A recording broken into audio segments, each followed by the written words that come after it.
افغان طالبان کے ترجمان ذبیح اللہ مجاہد نے ملا عمر کی آخری قیام گاہ کی تصاویر جاری کر دی ہیں۔ طالبان ترجمان نے 2 تصاویر جاری کی ہیں جو ایک کمرے اور اس کے باہر بنے مختصر سے صحن کی ہیں۔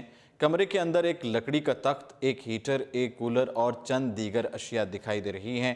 دوسری تصویر اسی کمرے کے دروازے اور صحن کی ہے۔ یہ ایک انتہائی چھوٹا کمرہ کا مکان ہے جو افغانستان کے دیہی علاقوں میں بنے بیشتر گھروں کی طرح کچا ہے۔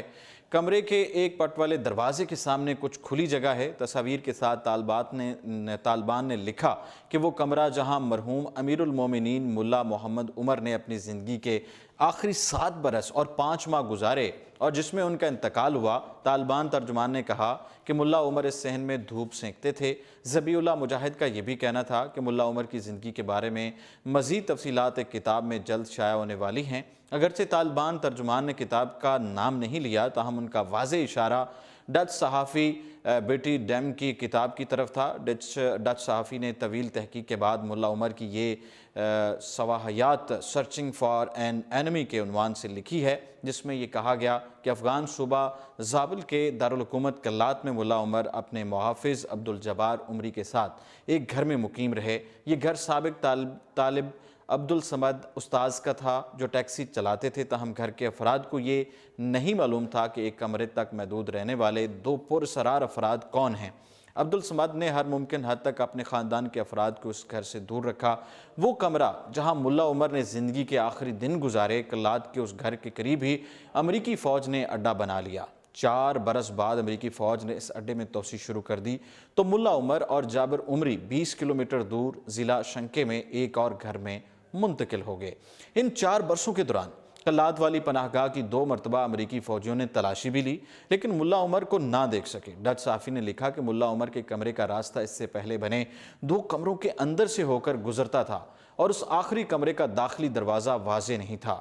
شنکے میں یہ پناہ گاہ سیورے کے علاقے میں تھی، تاہم عبدالجبار عمری نے ڈچ صحافی کو اس کی درست جگہ بتانے سے گریز کیا۔ ملا عمر کے یہاں آنے کے کچھ ہی عرصے بعد امریکی فوجیوں نے یہاں بھی ایک اڈہ بنا لیا جو کہ فارورڈ آپریٹنگ بیس کہلاتا ہے۔ یہ اڈہ ملا عمر کی پناہ گاہ سے صرف 3 کلومیٹر دور تھا۔ طالبان کی جانب سے جاری کردہ تصاویر غالباً اسی پناہ گاہ کی ہیں کیونکہ یہاں کمرے کے سامنے دوسرے کمروں کے بجائے کھلی جگہ موجود ہے۔ ملا عمر کی زندگی کے آخری دنوں کی روداد ڈچ صحافی نے عبدالجبار عمری سے حاصل معلومات کی بنا پر لکھی ہے۔ ڈچ صحافی کے بقول ملا عمر نے علاج کے لیے بھی پاکستان جانے سے انکار کر دیا تھا۔ یاد رہے کہ اس سے قبل مغربی میڈیا دعویٰ کرتا رہا ہے کہ ملا عمر کا انتقال کراچی کے اسپتال میں ہوا تھا۔ افغان صدر اشرف غنی کی حکومت نے کتاب میں سامنے آنے والے انکشاف کو مسترد کرتے ہوئے کہا کہ اس بات کے کافی شواہد موجود ہیں کہ ملا عمر کہاں تھے۔ ملا عمر کا انتقال 2013 میں ہوا تھا، تاہم ان کی موت کی خبر 2015 میں سامنے آئی تھی۔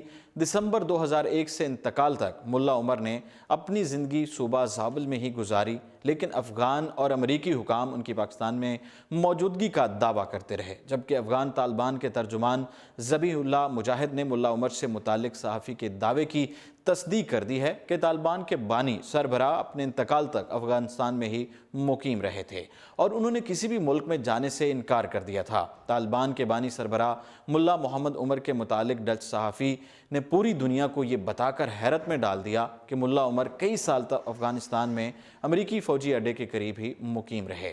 یہ دعویٰ ایک نئی کتاب میں کیا گیا جو ہالینڈ سے تعلق رکھنے والی صحافی نے تحریر کی ہے۔ برطانوی نشریاتی ادارے BBC کے مطابق دی سیکرٹ لائف آف ملا عمر، جبکہ امریکی نشریاتی ادارے وائس آف امریکہ کے مطابق دشمن کی تلاش کے عنوان سے شائع ہونے والی کتاب میں ڈچ صحافی نے تحریر کیا کہ طالبان کے بانی سربراہ تنہائی میں زندگی گزارتے تھے۔ فی الوقت اتنا ہی اور آپ دیکھتے رہیے اردو پوائنٹ۔